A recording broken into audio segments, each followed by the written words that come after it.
everyone, and welcome to another beer news. There we go. It's been a while, hasn't it? And I usually quite enjoyed doing the previous ones, but I've just been so busy, and I've also was waiting for other news to kind of come out. It's maybe a bit more interesting and also a bit more varied from around the world as well, rather than just all being kind of UK based. So let's kind of kick off with the first one that we've got, and it's a bit of a sad one. It's basically about Anchor Brewing Company, which was America's oldest craft brewery, shut after 127 years. Now, the beer maker, founded in San Francisco in 1896, that promotes itself as America's first craft brewer, is closing its doors, or has closed its doors. And Anchor Brewing Company said it would cease operations and liquidate the business, pointing to years of falling sales. Japanese brewing giant Sapporo, which purchased Anchor in 2017, said efforts to revive the brand had failed and had been dubbed a godfather of America's craft beer renaissance. Now, there's another story that's going to be linked to this later on, but what do you think? Do you think it's a big loss for the American kind of brewing industry, and a kind of testament to where things are going in the US? Is it basically that people are more into the kind of mainstream beers rather than the kind of smaller, kind of, like you say, kind of craft-esque kind of breweries? Obviously, we've got the new style kind of craft breweries in the US, but and the kind of smaller micro ones. But what about the kind of older, kind of historic breweries? Do you think it's a great loss them being going out of business, or do you think it's just the nature of the beast and it's happening everywhere and people are just going for the easy option of the cheap mainstream piss water? So let us know if you've got any thoughts on that. The next one we have is beer drinkers are being hit by a double whammy. So it's, and we all like a double whammy, I know I do. We have one in a minute.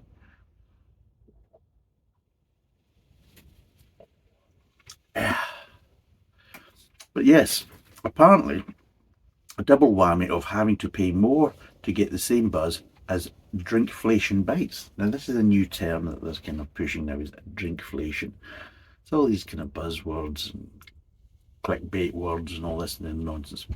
So basically, while pub landlords slam brewers who are sneakily cutting alcohol in the beer, so we're being hit by two sides. We're being hit by basically tax and duty rises on alcohol, and of course we're also being hit whereas some of the brewers are reducing the alcohol content of some of the beers because, well, we'll cover that later on in more detail, but apparently they're doing it for the betterment of their customers. But yes, so apparently British beer lovers are being hit by a double whammy of paying more to get the same buzz as brewers slash the strength of booze while pocketing millions of pounds saved on tax. For months, major producers have been lowering the strength of their lagers to save cash, and the government prepares to raise taxes on alcohol by more than 10% in August. Now landlords have hit out at the plummeting strength of booze as they warned of fresh financial time bomb that could drive punters away from pubs, potentially leaving boozers with no other option but to call last orders for a final time. Now, not long ago, I think it was only not last weekend but the weekend before, I was out with a friend and I noticed a hell of a difference because we were in Wetherspoons initially, and the average cask pint we were getting there, one was a Henley Stout, one was an Otterbright Ale, and the other one was a what was a Green King one? Ruddles Best. and none of them were over £2.55 a pint. So that's a big jump, because I had a Timothy Taylor in the same night from another pub, and it was over a fiver. It was £5.15, and you're thinking, seriously? I mean, I know obviously you could turn around and say, yeah, Timothy Taylor's a better pint, but not by that much. So there isn't.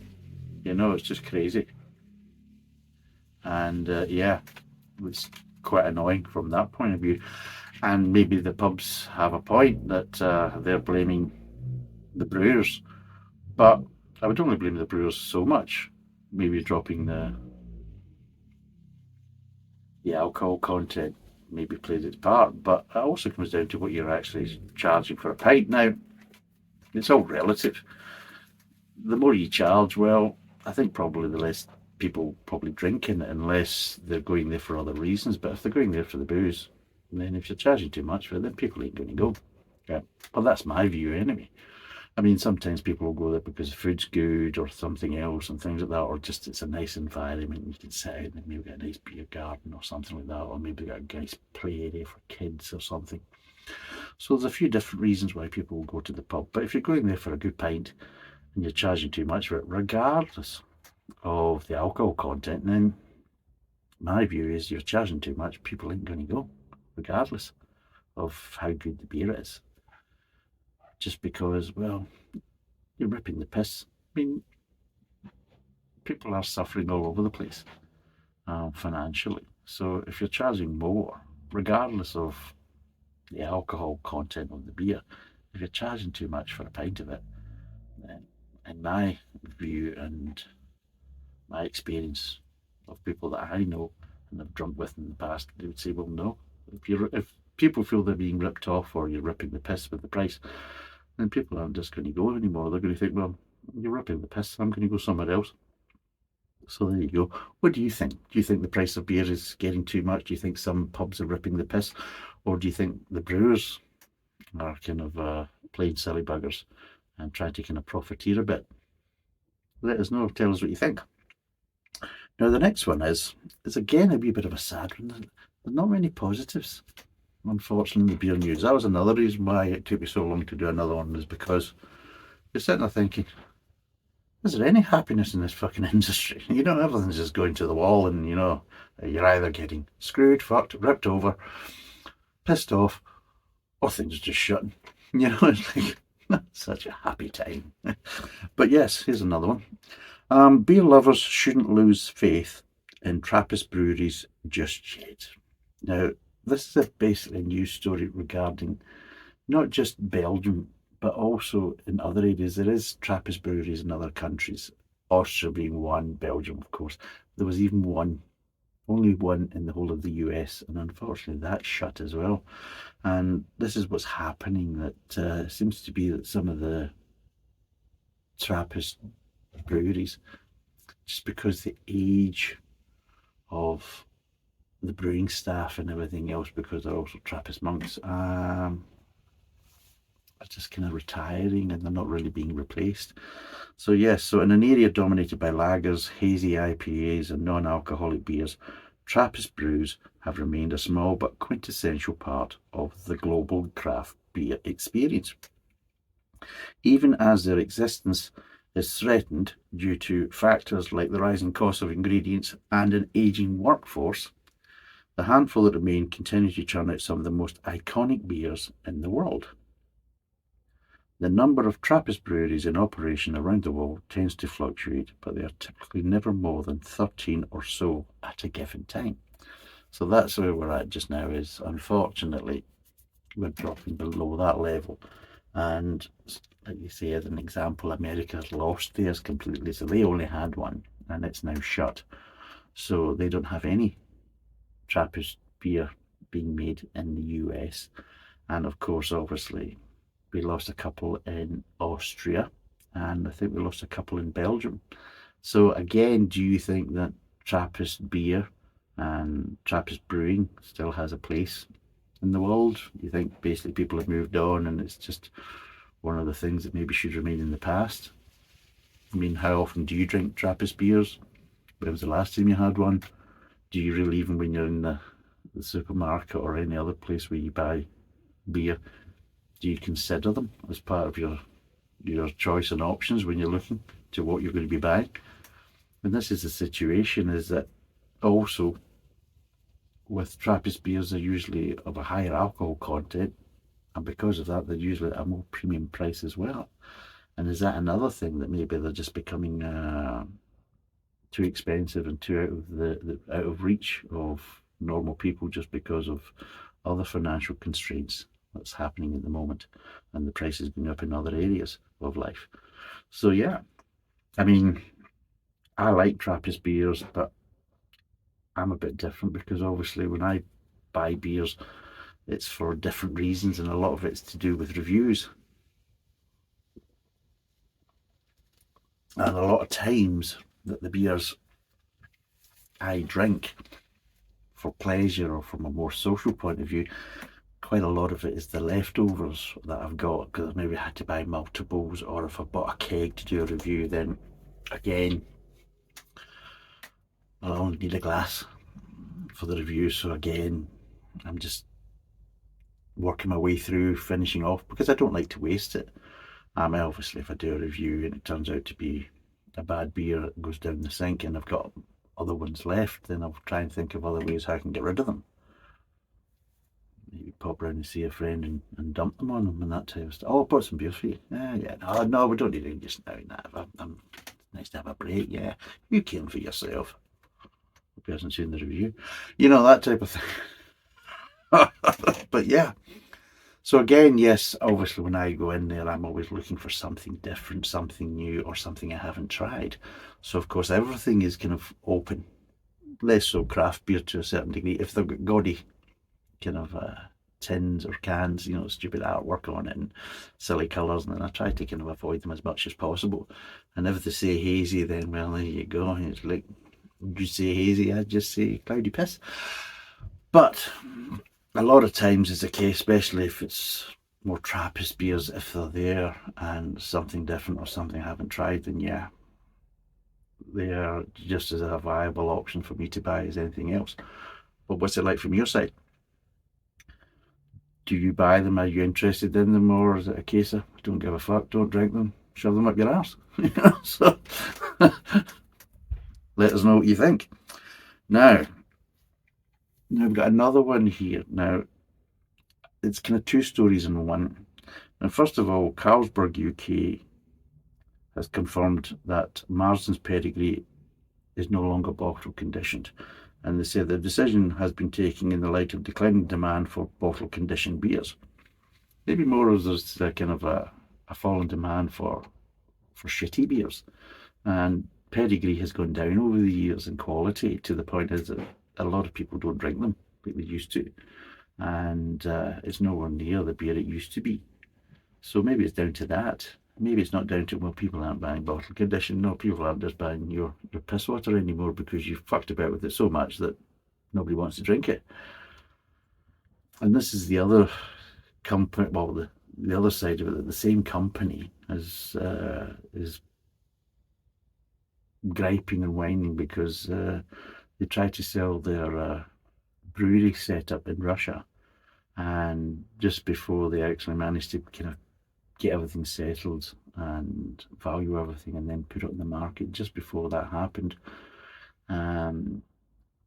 Vladimirovich Putin basically passed the bill that basically confiscated it and brought it under the control of the state. So they've lost their brewery setup. They can't sell it, and they're now kind of bleating and whinging, thinking this is dreadful.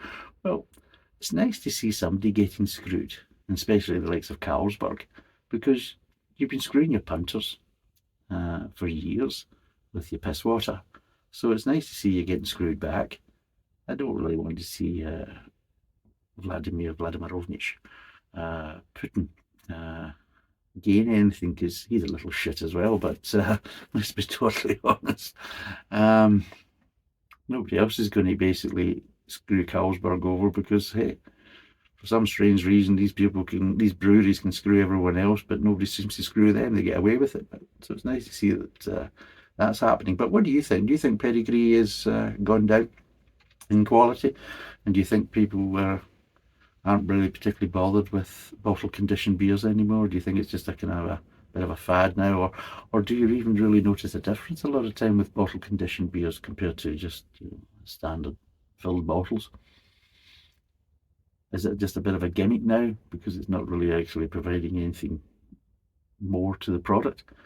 And what do you think about Carlsberg? Do you think Carlsberg's getting what they deserve? Do you think it's the cases of karma coming back on them and, well, a bunch of arseholes, you're getting what you deserve? Or do you think it's a travesty that they're being screwed over by the Russian state? Well, I think you know what my opinion is going to be on that. Not bad, not bad. Top up. That's it. That was more than a can. Buggers. Right. Now, what do we have here? Oh, Christ, we've got Guinness now basically bumping their gums and having to be wine and a cry now, eh? That's a shame, eh? Right. Another company that, let's just say that maybe they're not the honest, well-meaning company they try to kind of portray themselves.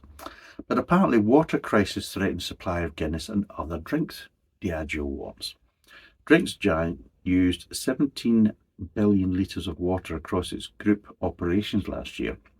Guinness owners Diageo, the world's biggest spirits company, is worried that climate change is going to make scarce the one ingredient that's essential for making all of its alcoholic drinks: water. Water security poses the most significant climate change related risk for the maker of Guinness, Baileys and Tanqueray gin. According to Michael Alexander, Global Head of Water, Environment and Agricultural Sustainability at Diageo, which had 43 sites globally in water-stressed areas last year, you could be with the most efficient brewer or distiller in the world, Mr. Alexander said in an interview, but it's still not going to mitigate your risks if there's a drought. Now, yes, to a certain degree, and unfortunately, if you're relying on what we call more public water supplies, then of course, being in a drought area, that can be an issue or a problem. So if you're basically working on a main system or you're having a dedicated feed from a publicly owned or managed system, then yes. And when I say publicly owned, I basically mean it doesn't matter if it's basically controlled by a private water company. It's still what we call public infrastructure. So if you're kind of linked to a public infrastructure for your water supply in your brewing or spirits production, then you're going to have to take that off with the smooth. That's just reality, because the problem is, though, is water companies haven't been investing in the infrastructure. They've been working with antiquated infrastructure for years, pipe work, reservoirs and everything else. The thing is, though, if you have a drought, like down here where we are, we're okay in this area of Devon, but Cornwall's basically been in a hosepipe ban and a water restriction area for quite some time. And you have Southwest Water down here complaining and moaning, oh yes, we've got to do everything to save water. Well, how about you taking some of the profits, instead of basically handing them over to your shareholders as dividends, is retaining some of them back and actually improving the infrastructure, like building more reservoirs, improving the existing infrastructure for water pipes and everything else, and obviously start resolving some of these leaks that have been going on for years and years that have basically never been dealt with properly and efficiently. So you're wasting water through your leaks. You've done nothing to improve your infrastructure. And if you're a company that relies on water and you're relying on the public infrastructure for your water, then you are leaving yourself wide open.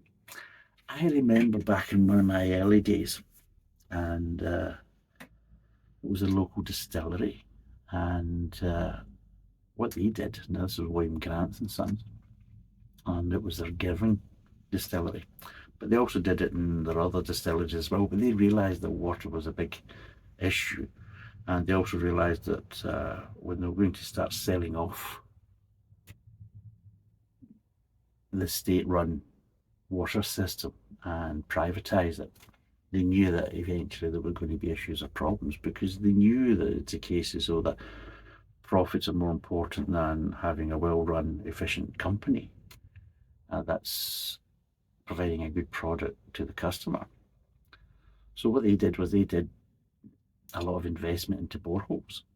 So they took themselves off. So they were only really utilising the public water for their washbacks and everything else. They were getting really good quality water through their boreholes, but they also did the investigation and the water table and everything else. And of course, by monitoring that, they could obviously control their reliance on the borehole, so they weren't affecting the water table too much around about the distillery. So again, it's all down to good management, but they invested in their water infrastructure and didn't just rely on the public system.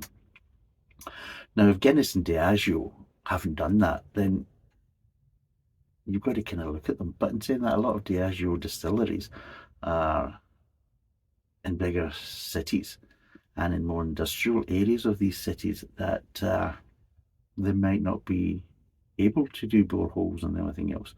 So again, you've got to kind of look at it. If you've got a big factory inside an industrial area of a city, then you've kind of trapped yourself from that point of view. So you've got to take some responsibility. And I think one of the responsibilities, you're going to have to invest in your own infrastructure. You can't rely on other private companies to do it for you. And well, this is the reward of it, is that these companies, especially the water companies, haven't been investing. They've been basically milking it for years. And what do you think? Who do you think's basically should take responsibility for their own water supply, especially if you're more reliant on water compared to other industries? You've got to be realistic. And well, Guinness and Diageo will stop bleating and actually do something about it. You're certainly making enough money to do it. So start spending some, is my view. Right, now, the rise in UK breweries going bust amid thirst for cheaper craft beers. Now, this is the thing in the UK. Now, this seems to be something that's happening in the UK right now, and people think that this could also happen in America. And there's a bit of a story about that, because obviously the Anchor Brewing Company went out of business. But they think that that could be a catalyst of something could similarly happen in America. But in the UK right now, that 45 breweries, mostly smaller makers, have entered insolvency in the last 12 months, up from 15 the previous year. So the number of UK breweries going out of business has tripled in the past year, with smaller craft beer manufacturers most at risk as... Fucking ambulance, you hear that? Jesus God, we're getting everything today. We've had some arsehole with his fucking exhaust blowing like a bastard in his old fucking Astra. And now we've basically got some bugger taking a clutcher and requiring an ambulance. But anyway, the smaller craft... Well, the fucking dog's now joining it. Seriously, we're having great fun here, eh? Fucking heckled by the fucking wildlife. But anyway, where was I? So yes, it's tripled in the past year, with smaller craft beer manufacturers most at risk as consumers opt for cheaper options during the cost of living crisis, according to research. In total, 45 breweries entered insolvency in the last 12 months, ending the 31st of March, compared with 15 in the previous year, according to the most recent official insolvency service statistics. It's not easy to say. Analysed by Mazars, an audit, tax and advisory firm. Mazars said more beer makers were likely to go bust as a competitive market and the squeeze on consumers' spending continue to affect sales. Well, I think, yeah, from my point of view, in my opinion, I think, yes, there is a situation where people want better value. I mean, nobody wants to buy a 330ml can and pay £3 plus for it. regardless of how much fucking hops is in it. I mean, let's be realistic. To a certain degree, there's got to be a bit of volume. I mean, people don't sip beer like they sip a whiskey or a gin. You know, there's got to be a bit of volume. That's why most beer glasses are usually a lot bigger than all the rest, is because we do tend to drink beer by a bit more volume than any other drink, maybe apart from wine. So on that basis, if, regardless of flavour, if people are getting less for their money or paying too much for little volume, then they're going to try and look elsewhere and try and maybe get a better deal. And I think also a lot of these smaller breweries, they're not exactly well run. They've been quite badly managed and quite naive. And they started up when things were good, but didn't make any provisions for when things go bad, or when things aren't so good or aren't so kind of buoyant. And of course, with any economic downturn, then of course, if you've in the kind of more leisure and entertainment side of it, like beer, then yeah, they're the kind of first ones to kind of suffer. So they have to be kind of more realistic, and a lot of them haven't made any provisions, and they've been riding that crest of the wave. And when the wave has started to die down, they're kind of thinking, oh, things are so expensive now. Yeah. And also, you should have maybe diversified and made other beers that are a bit more cheaper as well, instead of just keep making high-end craft beers with lots of hops and a lot of expensive ingredients and then sell them for a high price. Well, maybe you should have also done some more kind of traditional style beers at kind of more normal prices, and build up a bit of a market for that as well. So it's a case as though as your craft beer sales are dropping because of they're a bit too expensive, you've still got the more kind of traditional cheaper ales to fall back on. But you haven't done that. You've been one trick ponies. It's like, well, let's make a fucking citrus IPA, citrus IPA, citrus IPA. You've seen them, hundreds of them. You go into the supermarket, all with their gaudy cans and everything else, and the stupid artwork and all this type of stuff. Well, you didn't do a traditional beer. And of course, guess what? People are out buying traditional beers and lagers and everything else. They're not out. And of course, even when you did, and some of them did do normal lagers, what did you do? Oh, you made stupid high-end ones, and again, little shitty cans at a ridiculous price. I mean, you really yourself to blame. So yeah, my view is. Plus, I think also to some people that may be the fad, because I think, especially with the last story we've got, I think basically people are maybe kind of waking up to the craft beer industry and kind of realising that it's not all it's cracked up to be. Well, some of them are making good beers and taking things seriously. I think other ones are kind of ripping the piss to a certain degree. So what do you think about that? But we'll cover a wee bit more of that in the last story. So we've got something, well, I don't know if this is a good kind of story or not. I don't know if this is something to be happy about. But apparently Camden Town Brewery launches more refreshing stout. So the London-based brewery has announced that the launch of Camden Stout, having tweaked the recipe. Get out! Bloody cats, come in. Jesus. Give me shit. Bloody cat coming in here. Little bastards. It's all happening today, isn't it? It's all happening. But anyway, apparently a London-based brewery has announced that the launch of the Camden Stout, having tweaked the recipe of its previous dark beer to introduce a new, more refreshing version to liven up the stout category.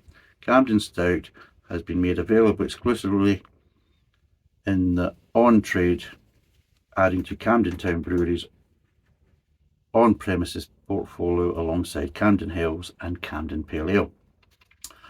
The North London Brewery has developed the new stout off the back of its previously poured dark Camden Ink Stout, but has chosen to tweak the recipe over the last few years to create a fresher, dark beer. Now, have they actually changed the recipe to actually really improve the beer? Because I usually find that a lot of times when they change the recipe, it's usually not to improve the beer, it's usually to make the beer more profitable or to save money. I think what they call it now is adding value is the term they like to use. So we're adding value by basically making it more profitable. And usually to make it more profitable is usually to take things out or use cheaper ingredients. So I don't know. Have you tried it? Do you know anything about it? Have they made it better? Do you think they have made it better? Do you think by changing the recipe they were doing it to make it better? Or do you think it was just to save money and kind of increase profits? What do you think? Known by the price of Camden Town beer and what it tastes like and some of the crap they've come out with, like the cross between a Pilsner and a Helles Lager, and you're thinking, yeah, it's not a Helles Lager and it's not a Pilsner, it's just something you can find between that doesn't really serve any purpose, but you'll charge a silly piss load of money for a shitty wee can. So I think there might be a bit of profiteering going on here rather than actually, or maybe just trying to kind of revive interest in a beer that wasn't doing so good. So yeah. Now we've got another sad one as well. So apparently pausing Worthington's White Shield described as a travesty. So brewer Molson Coors' decision to pause the production of the legendary IPA Worthington's White Shield has been described as a travesty, as initially reported on the social media by Great British Beer Guide veteran beer writer Roger Protz, who was regularly written about Wellington and Burton brewing history. Molson Coors had said it would now be pausing production of the beer. Roger Protz was quoted saying, "If there is any reason to discontinue it, that can only be down to Molson Coors failing to understand the jewel in their crown and not knowing what to do with it. For years, people who aren't even that into beer have been asking me where they can get it and why it's less visible than it used to be. This has nothing to do with changing consumer trends or consumer demand. It is a business and marketing incompetence." So there you go. He's now basically mincing his words. So apparently Molson Coors had put significant investment into the brand around a decade ago with a focus on Burton brewing history.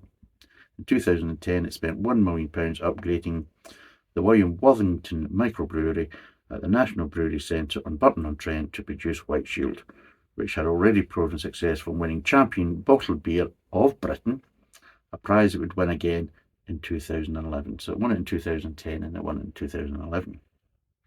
But in 2015, a decision was made to outsource the Heritage Centre's brewing operation, who bought in an experienced ex-Bass brewer before the entire National Brewery Centre was closed altogether in 2022, despite Molson Coors being able to brew White Shield as a brand owners at its main site or elsewhere. It had previously done in the 2000s. It has now decided to pause the brand completely. So what do you think of that? Do you think it's a big loss? I actually found it actually not a bad beer. And I don't like to hear, a decent beer being discontinued, especially when you've got all these. I think that is a travesty because you've got all these other piss waters basically still being churned out and you think, what the fuck? Seriously? That isn't good for the beer industry. A good beer goes and we still get the same piss water still being churned out and sold. Why not get rid of some of them? But yeah, what do you think? Have you tried White Shield IPA? What do you think? Do you like it? Do you think it's not a great loss? What's your views? Now, here's another strange one. Now, I know by a few of my regular viewers might not be happy about this. I know probably one that might not be happy about this. And this is about Timothy Taylor's and Thornbridge Ready collab beer launch. Two of Britain's most revered breweries, Timothy Taylor's and Thornbridge, have united to release a much anticipated pale ale this month, i.e. the month of August. The partnership brings together West Yorkshire's Timothy Taylor's, known for its hugely popular flagship ale Landlord, with Derbyshire-based Thornbridge, known for its award-winning IPA Jaipur, in a union that marks Timothy Taylor's first ever collaboration beer in its 165-year history. What is it about Thornbridge right now? Because you've had Thornbridge doing a collaboration with Budweiser Budvar, which again is the first time Budweiser Budvar has ever done a collaboration with any other brewery. and now you've got Timothy Taylor doing it. What is this? I mean, it's a bit of a strange one.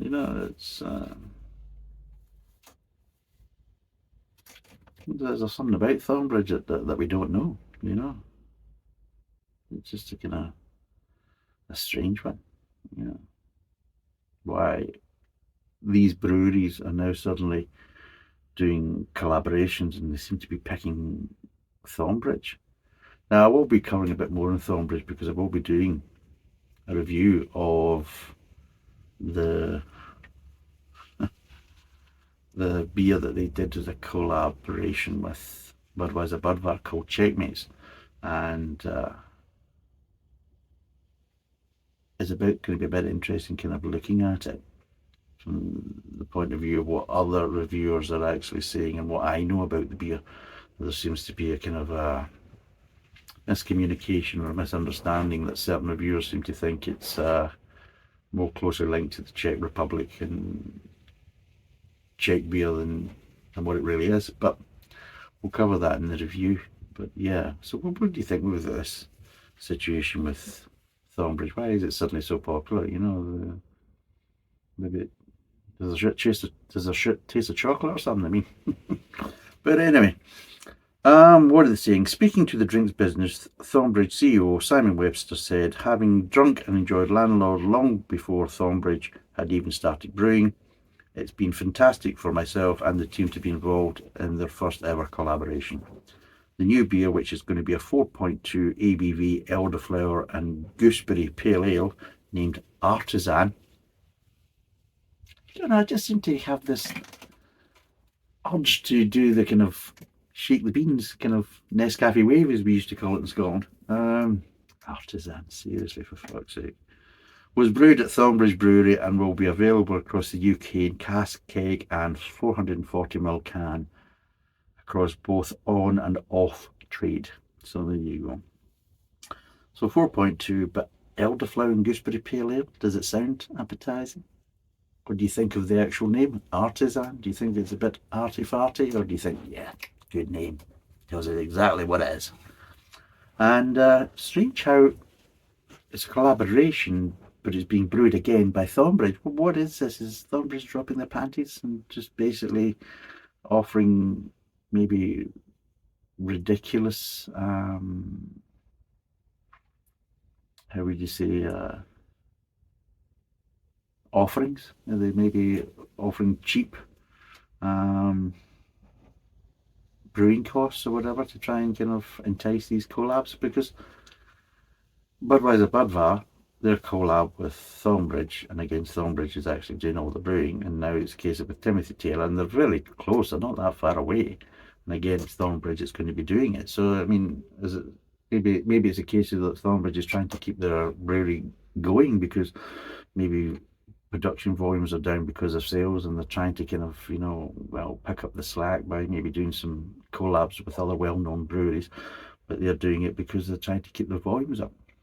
Maybe it's that, and by keeping these volumes up, then of course they can still keep buying the same volume of raw ingredients and still get them at the same price. I mean, it could be something like that.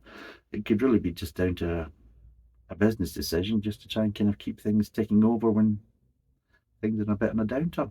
So I don't know, but we'll probably will review that beer at some point. It'll be interesting to see what it's like. I'll be totally honest, it doesn't sound particularly appetizing by elderflower and gooseberry, because gooseberry is quite a sharp tart taste. I wouldn't say bitter, I'd say quite tart, a bit like kind of like rhubarb, raw rhubarb and things like that can be quite tart. Is tart something we really want in a pale ale? It's not really kind of floating my boat by the sounds of it, but we'll see what it's like. Be interesting. But what do you think? Do you think this is a good idea? I know obviously a lot of people don't like Thornbridge just because of their potential dubious practices and let's just say utilising certain kind of relief processes to help businesses out.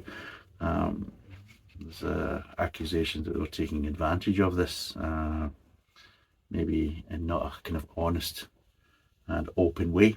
Again, only allegations, nothing's really been proven yet and things like that, but I always find there's never any kind of smoke without some sort of fire. So, but yes, what do you think? Do you think this is going to be a good thing with Timothy Taylor and Thornbridge doing a collab? I hope to God it goes better than the Checkmates, because Checkmates, what they were selling it for and what they're still selling it for on their website is ridiculous. £3 a can or £33 for 12 is what they're charging.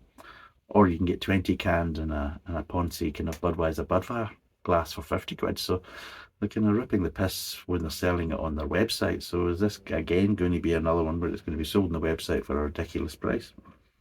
Right. Here's another thing as well. This is basically the kind of the last couple of stories. Now, this is to do with America. Now, because of the Anchor Brewing Company shut down, people are thinking that, or speculating that the craft beer industry in America is kind of oversaturated and it's kind of hit its tipping point, and this is now where basically we're going to hit a downturn in the American kind of craft beer industry, where the smaller breweries are going to end up going out of business because there's too many breweries producing too many products, and with the economic downturn, the market's kind of shrinking and it's not going to remain buoyant enough to support all these breweries. So what it basically says, Anchor Brewing's shutdown was only the beginning.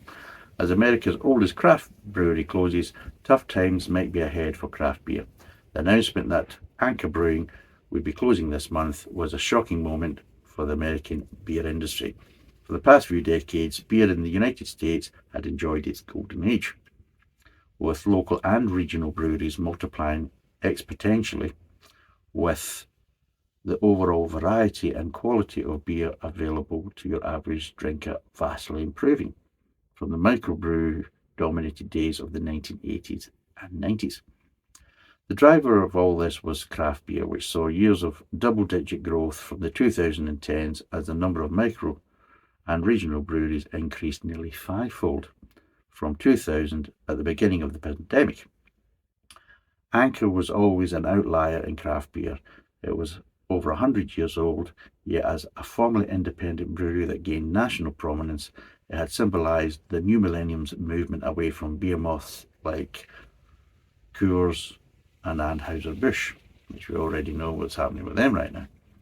They really are still taking a hit for their poor marketing decisions, and even poorer decisions of trying to rectify it, thinking that doing some sort of crappy kind of patriotic advert would bring drinkers flooding back to the Bud Light and other Bud products. Whereas I think people were looking at more of a kind of an apology. But anyway, so now just as ascent tracked with the rise of craft beers, Anchor's closing seems to herald a new and rocky era for the industry. After decades of heady growth, the craft beer market appears close to complete oversaturation, and while it's impossible to predict where things will head, it seems like the industry is due for a culling. Anchor was only the beginning. So yes, a lot of people in the US that obviously know a lot more about the market than I do think that it's oversaturated and this is the kind of tipping point, and yes, quite a few of these craft beer breweries are going to start going to the wall just because of the market's going to constrict, and yeah, there's going to be casualties from that, like we're kind of getting in the UK right now. They expect that a similar thing is going to happen in the US. And how do you feel? Do you think there is too many craft beer breweries, especially the micro breweries and all this? And do you think that maybe, I don't know about America, but I know obviously in the UK we actually had obviously a change in the licensing and the duty, especially for volume production. So if your volume was below a certain amount, then you paid a lot less in duty for your product. So of course it made it more sustainable for smaller breweries. But again, there was bigger breweries that used to take advantage of this by basically getting smaller breweries to produce some of their brands, so they could basically get them at a lower duty rate and things like this, and just making a mockery of the change in regulations to help smaller breweries. So I don't know whether something like this has happened in the US, but obviously in the UK, that's also played a part, whereas a few of the microbreweries have kind of sold their souls for the easy buck from the kind of bigger breweries and things like that. So, and all these type of things haven't helped the craft beer industry. And obviously the next story is definitely going to kind of highlight that in the UK. But is America the same? Is America basically, well, there's just too many of the same beers? I mean, how many IPAs do you really need?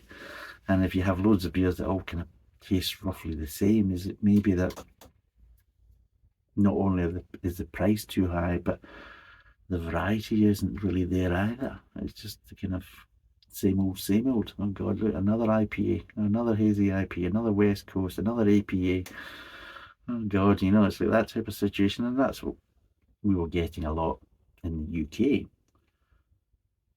But also, were some of the breweries ripping the piss, especially with some of the concoctions that were going out. I mean, obviously, in the UK, we have Brewdog coming up with all manner of strange concoctions, but we've also different ones as well, like Siren.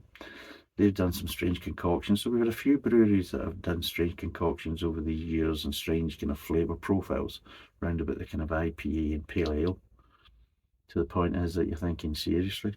And I try and avoid reviewing Brewdog because I'll be totally honest, some of the beers and the flavour profiles are absolutely bloody awful. Absolutely awful, to the point is that I do feel that they're ripping the piss, that they're just taking the piss out of craft beer drinkers, thinking, here's another strange freaking flavour.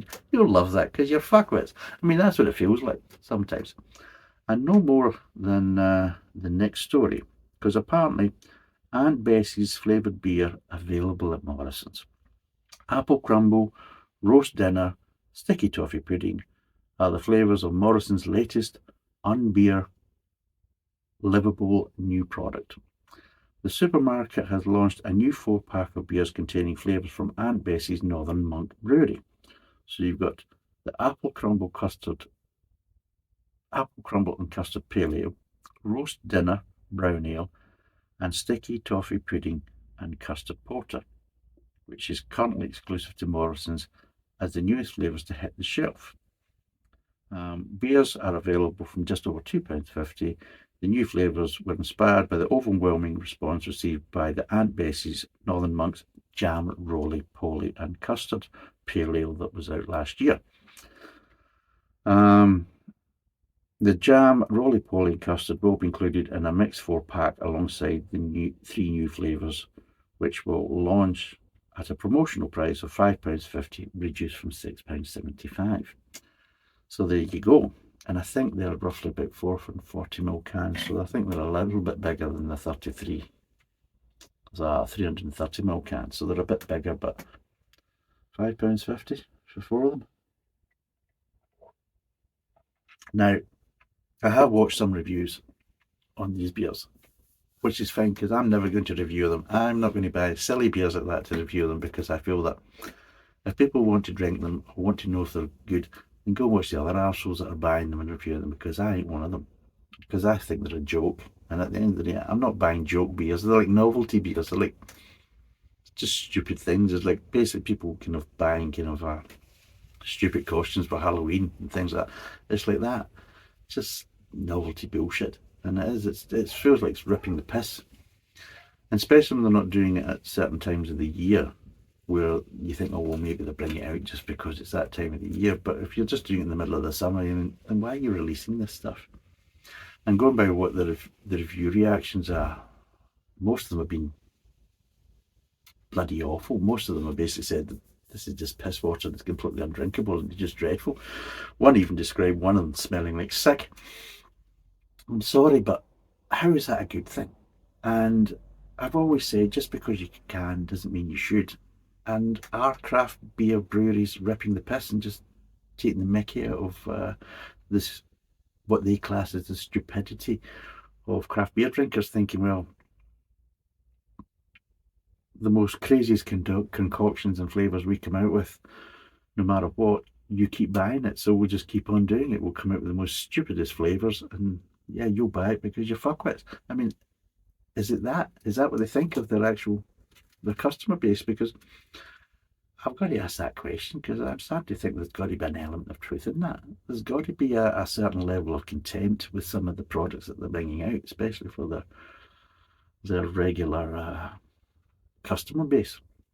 And as this is what's happening in America as well, does American craft beer produce stupid flavours like this to the same degree as we're getting? I mean, we're not a big country, but we seem to have plenty of craft breweries in this little country of ours, firing at a lot of shit and a lot of crazy flavours. What do you think? Would you want to try these beers? Do they sound attractive? Would you like to see me review them? Because they ain't going to fucking do it. So no matter what you say, it ain't going to happen. So you can tell us, oh, that'd be good. I'd like to see you do that. And I'd say, yeah, get up you. It ain't happening. But yeah, what do you think? Do you think it's just all this nonsense and it's time that maybe they kind of, if the craft beer industry wants to be taken seriously, then they maybe should start growing up and start kind of making real beers and not just hiding behind stupid kind of citrus IPAs and other types of pale ales and making stupid flavoured pale ales. Maybe they should start making more serious grown-up beers and actually acting with a bit more maturity, because that's what I feel they think they should be doing if they want to be taken seriously, is we'll start acting in a serious manner and taking things serious. What do you think? Do you think it's good enough or not? Let us know down below in the comments. But anyway, that's the beer news that we've had so far for tonight. And again, a lot of it's quite negative. There isn't so much of the situation that we're getting. And what do you think, obviously, in the bigger points? Like, what do you think about some of the breweries reducing the alcohol of some of the bigger brands? I think Speckle Hen did it. I think Spitfire's done it. I think some of the mainstream piss words have done it, so I don't give a fuck about them. I mean, basically, if they reduce all the alcohol and just make it fucking fizzy water, I think it would still be a better product than the shit they're putting out anyway in the cans. So, what do you think of that? Do you think it's a good thing? Now, reading on what I've read in response by some of the companies that have been reducing the beers, they've been claiming that they're doing it because their customers actually want it. Their customers have been requesting it. I don't know anybody that's turned around and says, well, yeah, Spill Speckled Hen. It's a nice beer, but you know what it really needs? It needs its alcohol content dropped by a couple of points. It would really improve the beer and make it a lot nicer. Because we've had this discussion, and it's come out in the comments, and you think, oh, wait the fuck, seriously, don't talk piss.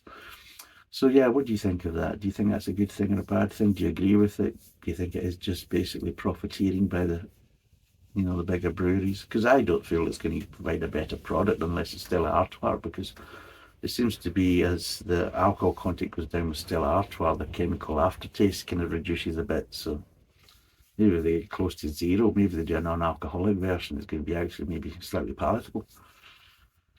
So yeah, what do you think? Let us know. And thanks for watching. Cheers, and bye for now.